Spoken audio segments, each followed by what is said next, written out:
Sit down, sir. This isn't a street corner in Baltimore. Her voice cracked across the courtroom like a whip, loud, sharp, white, and smug. The room froze. Forks midair from rushed courthouse breakfasts. Legal pads still. Even the bailiff. Blinked out. The black man in the second row didn't flinch. Didn't even blink. He adjusted his cuffs clean, crisp, tailored, then slowly rose. Excuse me? His voice was low. Even. No heat. That alone made it dangerous. The blonde woman at the front bench didn't back down. You heard me. This is a federal courtroom. Not your little neighborhood bodega. Gasps didn't erupt, they sank. Quiet like someone dropped a glass behind the judge's bench. The man stepped forward. 3 steps. Measured. Eyes scanned his shoes, his calm posture, his dark suit, no shackles. No hesitation. Ma'am, I was instructed to speak by your own office. He opened a leather folio. You don't get to speak until I allow it. Bailiff, she snapped. Remove this individual from the courtroom. A black uniformed officer stepped forward but paused. He looked confused. Wait, the bailiff started. The woman cut him off. Don't care if he's the governor. He's interrupting my prosecution. The man raised one brow. Not both. Just one. Calm. He set the folder on the desk and without a word flipped it open. Silence stretched. He pulled out a single card. Slick. Metallic and edged in gold. The badge. I'm Assistant U.S. Attorney Marcus Harlan, he said. Quietly. This case was transferred to me under Federal Review Order number 4286. 2 days ago. The courtroom didn't gasp. It inhaled. She blinked. Once. Then scoffed. Impossible. This is my case. You can't just walk in here and it's not your case anymore. A voice behind her said. Everyone turned. The chief district judge had entered through the side door. He stepped forward without sitting. His face is still stone, Ms. Colburn.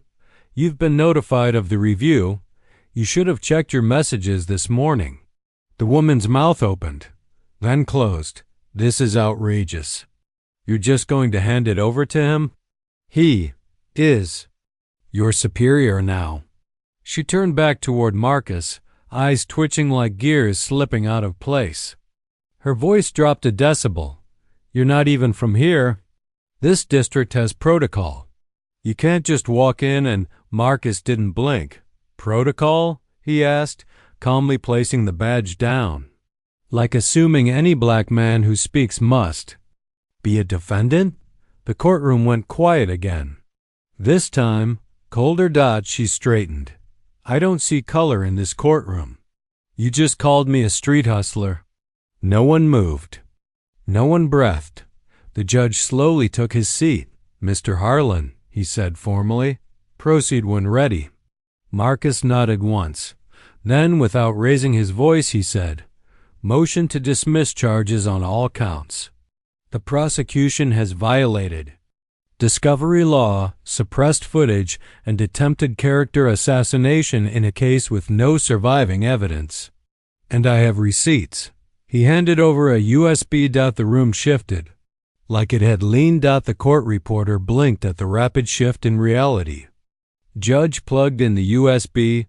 Colburn stumbled backward a half step, murmuring, That footage was inadmissible. No, Marcus said. You just never wanted anyone to see it. Pause. But I see everything now. And so does this courtroom. The monitor lit up behind him. A video began. People turned to the screen. Defendant? Clearly innocent. The victim? Someone else entirely. Colburn? Silent. Marcus folded his hands in front of him and waited. The courtroom was dead silent. The footage ended. A still frame lingered. Colburn's voice in the background, instructing an officer to cut the first 30 seconds. The judge turned his chair slowly, eyes fixed on her. Colburn finally broke. That footage was edited. It doesn't prove, Jane. of custody confirms it was pulled directly from courthouse security archives, Marcus said flatly. He didn't even look at her. He addressed the judge, the jury, the room, not her. Do you want the timestamp packet, Your Honor? The judge nodded once. His tone was colder than coffee on cross. Entered into evidence. Colburn turned to her co-counsel, an older man in beige. His face looked like it had been slapped by 10 years of career regret. Say something, she whispered. He didn't. He stood up and walked out the side door. No one stopped him. Marcus stepped forward. One calm hand placed a second folder on the bench. Obstruction, tampering, falsified reports from 2 officers, both under her direct supervision. The judge's eyebrows lifted. Are those confirmed? I have statements from the precinct's own internal affairs unit. Sworn and sealed. Colburn's voice dropped an octave. This is political. You're making a statement with me. Marcus looked at her, really looked this time. Not with anger. Not with pity. Double quotes, no. You made a statement the moment you opened your mouth and called me out like I didn't belong here. She stepped forward, teeth gritted. You were planted. This is about race, power, and humiliation. You people, finish that sentence, he said softly. She stopped. The judge stood. Ms. Colburn, he said, you are hereby removed from this case, effective immediately. On what grounds? On the grounds that you're no longer trusted with the law. 2 federal marshals entered quietly through the side. They didn't grab her. They didn't need to. Her career was being walked out without cuffs because her reputation would be louder than chains. She tried one last angle. This man, this Marcus, what do we even know about him? Where did he even come from? The judge didn't respond. Marcus did. J.D. from Howard. Clerked under Thurgood's last living mentee. 10 years federal service. And I remember every single face that looked at me like I wasn't supposed to be in the room. Pause, including today. A whisper moved through the gallery. Not gossip. Something heavier. Like people realizing they just witnessed a tide shift, and they couldn't stop it. Colburn's voice cracked now. You think you've won? Marcus walked past her, slow, calm. This isn't about winning, he said without turning. This is about reminding people who we let carry the scales. He stopped at the gallery rail. Sometimes it's the ones you try to silence who walk in holding the truth. The security guard at the courthouse door didn't say a word, but his eyes flicked once when Marcus passed him that morning. Not hostile, not surprised. Just different. Marcus noticed. He always did. He didn't nod. Didn't break stride, but inside, he logged it. Because in buildings like this, the first shift wasn't policy. It was body language. Hey, did you see that clip? The new guy? Wrecked Colburn on record. Yeah, but quietly. No yelling, no flex, just facts. And a badge she didn't think he had. The whispers moved like smoke under doors. Fast, invisible, dangerous. Clerk passed him in the hallway with a half smile. A janitor gave him a longer look than usual. No words, just a different kind of quiet. Not the kind black men usually get. In federal buildings. By noon, the court cafeteria was buzzing, like a church basement after bad news. He said she assumed he was from a bodega in open court. He didn't even raise his voice, just ... Flipped a badge and ended her career. Someone held up a phone. The video had already leaked. Captioned, when you tried to humiliate the wrong black man in court, it had 87,000 views. In under 2 hours. Upstairs, Judge Ramirez looked out the glass window of his chambers. He didn't say anything for a long while. His clerk finally asked, You knew who he was? The judge took a sip of cold tea. I knew his name. I didn't know his fire. Back in the records room, Colburn's nameplate was gone. Just the screw. Holes left dot and taped beside it? A sticky note, scrawled in neat pen. We see you, Marcus. Not signed, but that didn't matter. Marcus sat at a long table later that afternoon, reviewing another case file. Muffled voices passed outside the glass wall. Some stopped when they saw him. Some DIDN single quotes T. He flipped a page. A shadow paused in the doorway. Mr. Harlan? He looked up. A young woman, nervous, late 20s. Legal assistant badge clipped slightly askew. Yes? She stepped in. Sorry to bother you. I watched what happened with Colburn. He waited. She exhaled. I've been hiding audio, internal recordings, from staff meetings, for months. Pause. I think you should have them. He blinked once, not at the offer, but at the courage. He reached into his folio and handed her a blank drive. You'll send it from a burner account. You'll wear gloves, and after this, you delete every trace. She nodded, eyes wide. And I won't say your name, ever. Her voice cracked. I don't care if you do. He tilted his head slightly. Then you're braver than most who wear robes in this place. She left. Downstairs, the janitor who cleaned Colburn's office paused by Marcus's door, looked both ways, then slid a folded paper beneath it. No name. No address. Just 4 typed lines. I've watched them fake reports. Lock doors on interns. Threaten young lawyers to stay quiet. I stayed silent too long. If you want more, say the word. The signature? A first name, just Anthony. By the end of the day, 3 things were true. Colburn was under internal review. Marcus had 3 new informants, and every hallway he walked down got a little bit quieter but never colder, because silence had changed sides. The email hit his inbox. At 7:01 a.m. Subject: Case reassignment, immediate body. Per senior counsel request, your review of People v. Carson has been revoked. Please forward all documentation to Office 9B. No explanation. No signature. Just procedure. Go. He read it once, then twice. He didn't flinch. Instead, he stood up, tucked the printed file into his leather briefcase, and walked to 9B. 3 partners were already waiting. None looked up. 1 spoke. We'll take it from here, Mr. Harlan. He paused by the door. Under what statute? Another partner, older, grayer, colder. Internal reassignment. You made a lot of people ... uncomfortable yesterday. Marcus's voice didn't rise. Uncomfortable is not unconstitutional. The first partner closed a folder without looking at him. You made a spectacle. That's not how we do things here. Marcus raised a brow.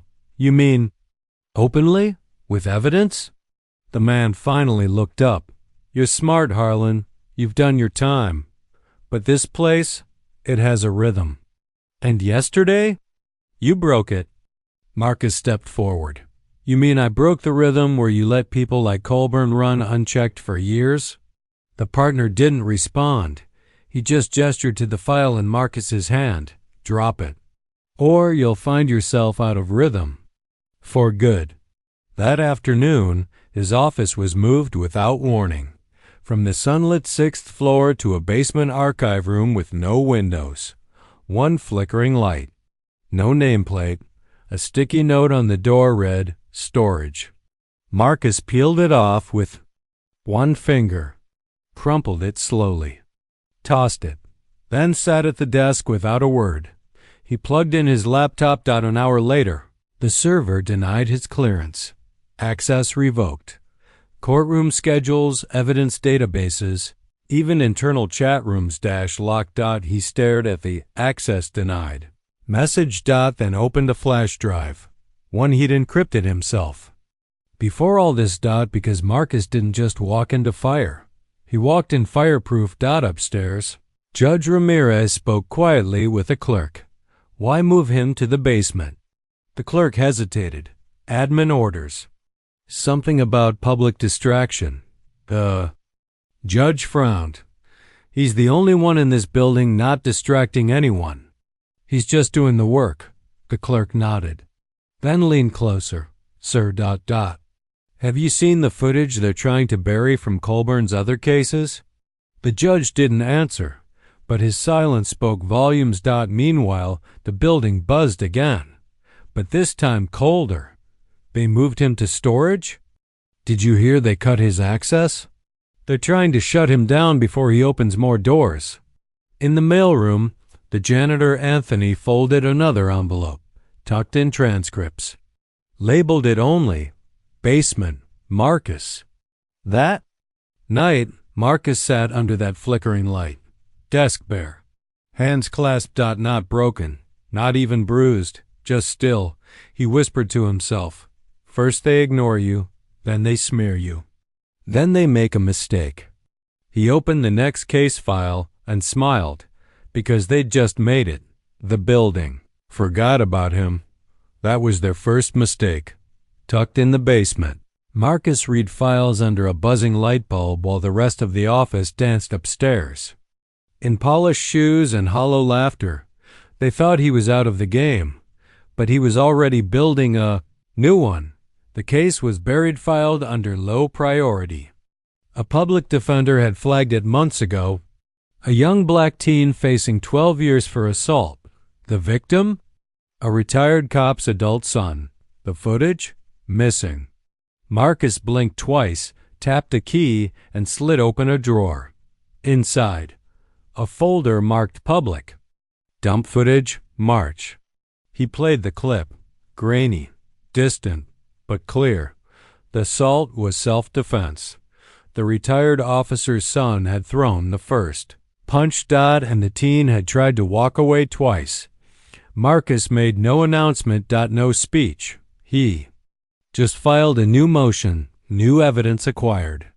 Footage confirms reversal of aggression. Defendant's actions consistent with self-defense. Motion to dismiss all charges.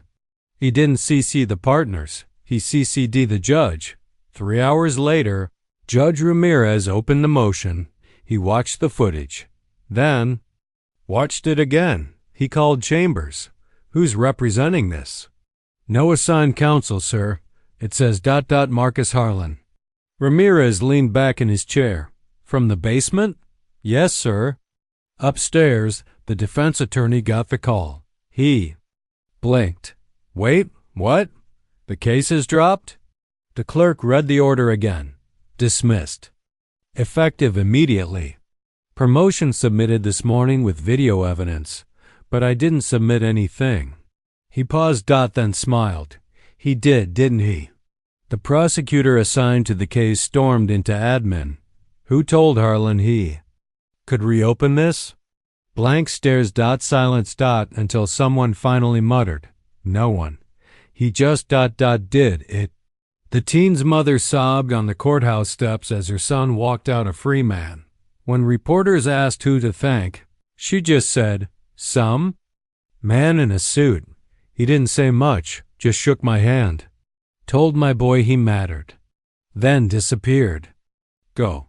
Back in the basement, Marcus sipped lukewarm coffee from a paper cup. Didn't say a word. Didn't even smile. He just opened another file, slid the next folder onto the desk. And kept going. Upstairs, someone printed the judge's dismissal. Order. Taped it to the staff bulletin board. Scrawled beneath it in black ink. He's in the basement, but he's still winning.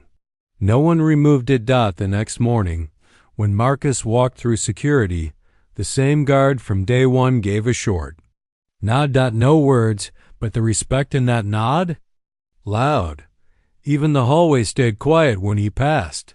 Not from fear. From awareness. Later that day, Judge Ramirez passed him near the elevator. Paused, stepped in. You're making waves. Marcus looked over without turning his body. I'm just doing what should have been done years ago. The judge nodded. You keep moving like this, they won't be able to stop you with silence anymore. Marcus looked forward. That's the plan.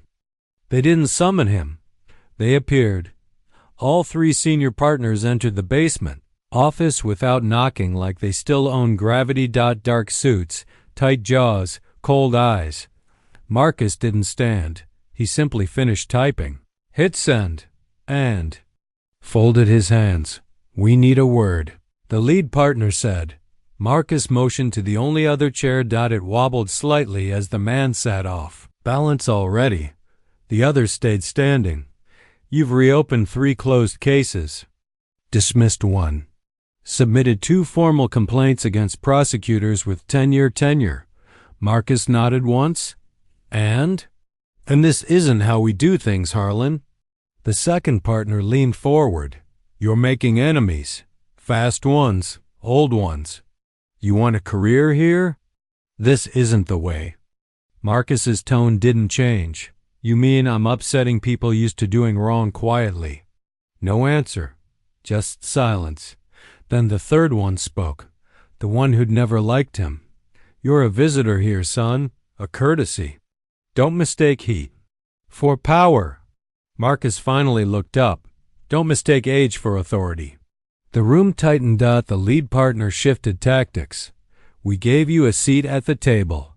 Now you're throwing the table through the window. Marcus smiled faintly. You gave me a seat in the corner, then left the room. I'm just rearranging furniture you forgot you owned. You're out of line. No, Marcus said. You're out of excuses. The second partner dropped a folder onto his desk. You want to be the hero? Fine. This one's yours. But be careful. Marcus opened it. A case involving an off-duty officer. Beating. Witness suppression. Quiet settlements. A dirty bomb with a badge. Why me? You want to make noise? Let's see how loud you get when every cop in this city watches. Marcus flipped through the file. Photos. Reports. Redacted statements. Then he stopped. A page with a name. He recognized it. This officer's father? He's on the district review board. The lead partner smirked. Exactly. So go ahead. Be bold. Pause. Or walk away now, and we forget this visit happened. Marcus closed the file slowly. You're not handing me a test. You're handing me a trap. Smart man, the partner said. Smarter than you know, Marcus replied. They turned to leave, but Marcus spoke again, quiet, sharp, enough to freeze motion. If I go down, I'll do it with so much light, the whole building burns with me. They turned back. Are you threatening your own office? No, Marcus said, standing at last. I'm warning you. The system we built is broken. If you want to protect it, you'll need better shields than silence. The first partners. Face twitched. Not fear. Recognition. They left. One by one. No. More threats.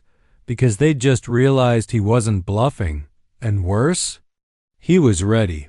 Judge Ramirez didn't usually attend staff briefings, but this morning he stood by the glass wall of the 6th floor conference room, arms folded, face unreadable. Inside, legal staff murmured about budget requests, calendar assignments, and committee events. Until one name stopped the room cold. Marcus Harlan submitted a motion to compel internal audit. Last night, at 3:12 a.m., silence. Someone coughed. Someone else shifted a chair, requesting review of 3 cases, 2 involving officer testimony, 1 involving sealed juvenile court records. The speaker looked up. It's aggressive. Ramirez stepped forward. And accurate. Heads turned. The judge placed a folder on the glass table. Inside, 3 court orders. All signed. Motion granted. Audits begin today. But, sir, one of the partners interrupted. You're backing his crusade? You're setting precedent. Ramirez didn't raise his voice. He's not starting a crusade. He's cleaning up a mess the rest of you stepped over for years. He looked across the table. Some of us forgot what justice is supposed to smell like. He didn't. The partner sat down. No one spoke again.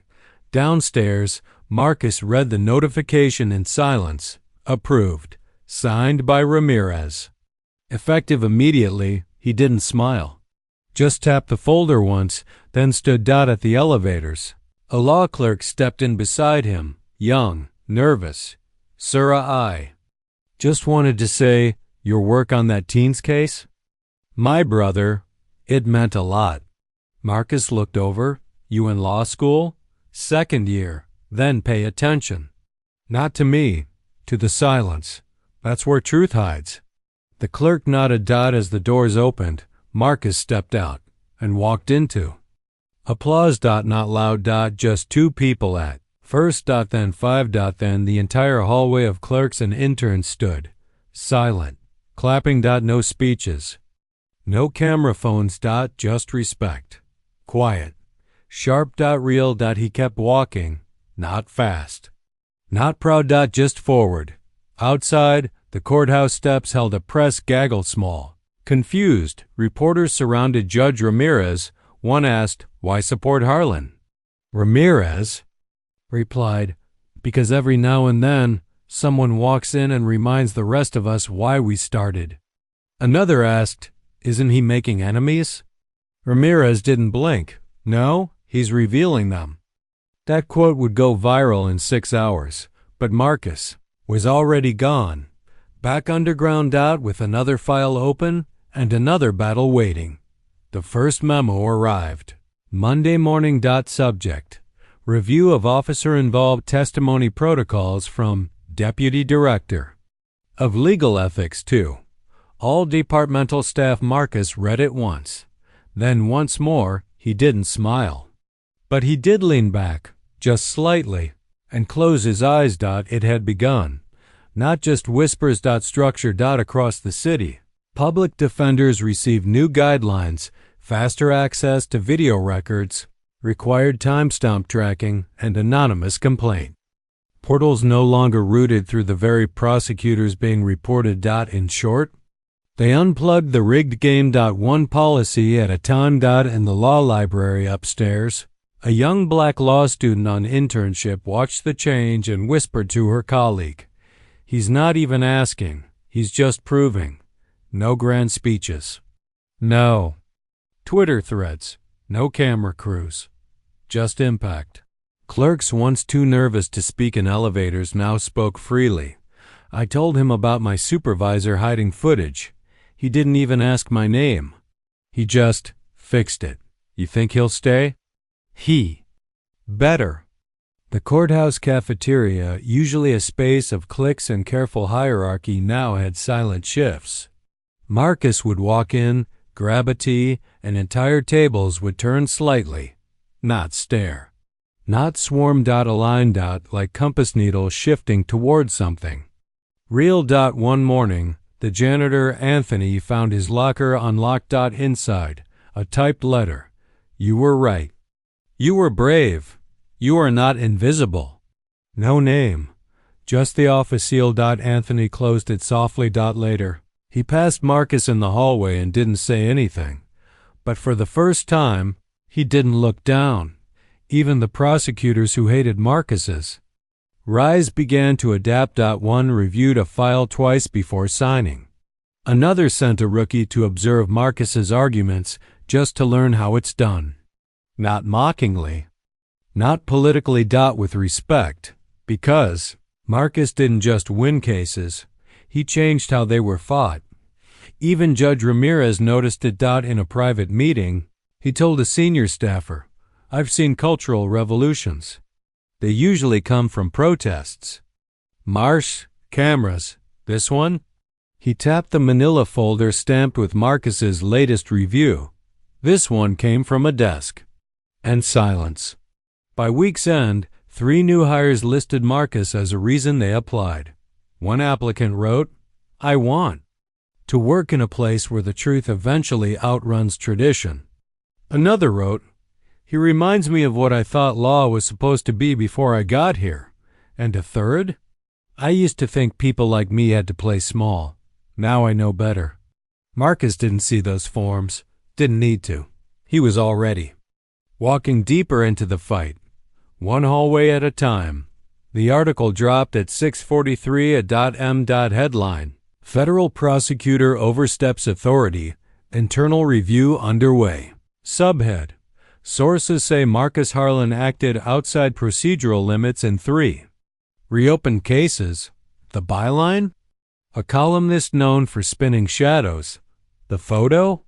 A grainy shot of Marcus mid-blink, framed to look smug. Inside the courthouse, copies lay on breakroom tables, folded just right so his name screamed at anyone who glanced down. By 9 a.m. his ID badge was flagged. By 9:03, his system access froze. Inbox locked. Files removed. Printer queue blocked. He didn't swear. He didn't even sit. He just opened his backup. Laptop. Encrypted. Offline.